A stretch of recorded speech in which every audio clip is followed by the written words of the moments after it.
Welcome to my YouTube channel maths concept by Pappu. आज हम लोग इस वीडियो में बात करेंगे क्लास 10 के लिए। क्लास 10 का चैप्टर नंबर 1 मैथ पूरी तरीके से खत्म हो चुका है, यानी कि एक्सरसाइज 1.1 और एक्सरसाइज 1.2 दोनों का वीडियो बना करके अपलोड कर दिए हैं। अगर आप अभी तक नहीं देखे तो एक बार देख लें। आज हम लोग चैप्टर नंबर 2 के बारे में थोड़ा समझेंगे। देखिए, चैप्टर नंबर 2 में हम लोग को पढ़ना है बहुपद। बहुपद को अंग्रेजी में हम लोग बोलते हैं पोलिनोमियल। बहुपद होता क्या है, तो उसमें चर और अचर, चर और अचर दोनों साथ में रहेगा। अचर का कुछ न कुछ घात रहेगा, और घात जो रहेगा वो धनात्मक पूर्णांक होना चाहिए। क्या होना चाहिए? तो धनात्मक पूर्णांक, धनात्मक पूर्णांक होना चाहिए। तब हम लोग उसे क्या बोलेंगे? तो बहुपद बोलेंगे। जैसे कहीं लिखा हुआ है x square plus 2x plus 5, ये क्या है?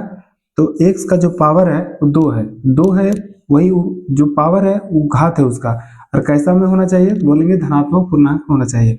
कभी कभी ना घात उसका पूर्ण संख्या भी हो सकता है, मतलब जीरो भी हो सकता है। समझिए, घात चाहे धनात्मक पूर्णांक हो या जीरो भी हो सकता है, कोई दिक्कत नहीं। यानी हम लोग कह सकते हैं कि पूरा का पूरा जो पूर्ण संख्या है वह क्या हो सकता है? उसका घात होगा। अगर घात माइनस में है या फिर बट्टा में है तो वह बहुपद नहीं होगा। याद रखिएगा कि अगर दिया हुआ है बहुपद, अगर उसे उसमें चर का जो घात है वो माइनस में हो तो वो बहुपद नहीं होगा।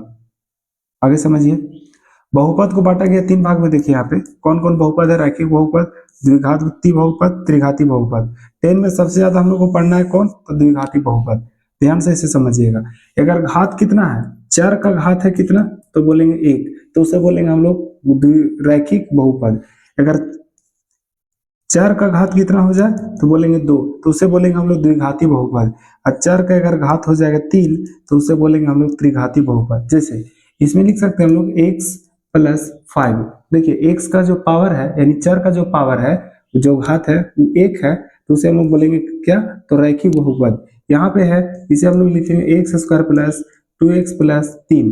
देखिए x का जो पावर है, घात है, वो 2 है। जब पावर 2 हो या घात 2 हो तो उसे हम लोग बोलेंगे द्विघाती बहुपद। तीसरा में लिख सकते हैं हम लोग x cube plus 3x square plus 5x plus 6। देखिए यहाँ पे सबसे ज्यादा पावर कितना है? तो 3, और सबसे ज्यादा जो पावर है तो उसी को हम लोग बोलते हैं घात, तो उसे हम लोग बोलेंगे त्रिघाती बहुपद। अगला हम लोग को जानना है शून्यक। शून्यक मतलब होता है कि कोई बहुपद दिया हुआ है, लिखेंगे हम लोग x square plus 2x plus 5। इसमें x का कौन कौन ऐसा मान रखेंगे कि यह किसके बराबर हो जाए? 0 के बराबर। तो वह मान को हम लोग बोलेंगे इस बहुपद का क्या है? तो शून्यक है। और जान लीजिए कि जितना घात रहेगा उतना उसका शून्यक निकलेगा। यानी कि जो रैखिक बहुपद होगा, रैखिक बहुपद का शून्यक कितना होगा? तो बोलेंगे 1। और द्विघाती बहुपद का शून्यक कितना होगा? तो बोलेंगे 2। यानी कि घात जितना उतना उसका शून्यक भी होगा। अगला है शून्यकों का योग। देखिए एक हम लोग लेते हैं द्विघात बहुपद। द्विघात बहुपद में क्या लेंगे हम लोग? X square plus b x plus c. देखिए ये क्या है? तो बोलेंगे द्विघात बहुपद है। द्विघात बहुपद का अगर मेन रूप यानी उसका जो स्टैंडर्ड फॉर्म लिखना रहे तो हम लोग लिख सकते हैं x square plus b x plus c, जहाँ ए बी और सी तीनों क्या है? तो स्थिरांक है, कांस्टेंट है। देखिए जब शून्य का बात रहेगा तो इसमें कौन कौन ऐसा वैल्यू हम लोग रखेंगे कि यह किसके बराबर हो जाए? तो बोलेंगे 0 के बराबर हो जाना चाहिए। तो अल्फा और बीटा दो शून्यक है, चूंकि यहाँ द्विघाती बहुपद है, दो शून्यक लिए हैं, तो शून्यकों का योग मतलब अल्फा प्लस बीटा मतलब का वैल्यू होगा माइनस इंटू एक्स का गुणांक। यानी एक्स का गुणांक कौन है? तो बोलेंगे बी है, लिखेंगे माइनस बी बटा एक्स स्क्वायर का गुणांक। देखिए यहाँ पे एक्स स्क्वायर का गुणांक कौन है? तो बोलेंगे ए है, लिखेंगे माइनस बी बटा ए। ये किसका फॉर्मूला है? तो बोलेंगे अल्फा प्लस बीटा का। बोले तो कभी पूछ दे कि कोई द्विघात बहुपद दिया हुआ है, उसका शून्यकों का योग का फॉर्मूला क्या होगा? तो बोलेंगे माइनस बी बटा ए। आगे समझिए, अगला है शून्यकों का गुणनफल। यानी कि यहाँ भी लेंगे हम लोग x square plus b x plus c. एक द्विघात बहुपद लिए हैं जिसका शून्यक अल्फा और बीटा है, उसका अगर फॉर्मूला अगर पूछे अल्फा इंटू बीटा यानी गुणनफल का फॉर्मूला कोई पूछे तो हम लोग बोल सकते हैं अचर पद यानी अचर वैल्यू जो कांस्टेंट वैल्यू है सी बटा एक्स स्क्वायर का गुणांक। तो एक्स स्क्वायर का गुणांक कौन है? तो बोलेंगे ए।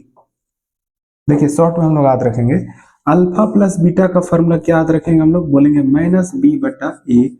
और अल्फा इंटू बीटा का फॉर्मूला क्या याद रखेंगे हम लोग? बोलेंगे सी बटा ए। याद रखिएगा। आगे समझिए, यदि किसी द्विघात बहुपद की शून्यक दिया हुआ रहे तो द्विघात निकालने का सूत्र जो है, फॉर्मूला है x square minus alpha plus beta into x plus alpha into beta. याद रखिएगा इसे, जब द्विघात बहुपद का शून्यकों का योग और शून्यकों का गुणनफल दिया हुआ रहे तो उसका फॉर्मूला क्या होगा, तो x square minus alpha plus beta into x plus alpha into beta. कल से इस चैप्टर का वीडियो अपलोड किया जाएगा। आज इसका कुछ थ्योरी समझ लीजिए।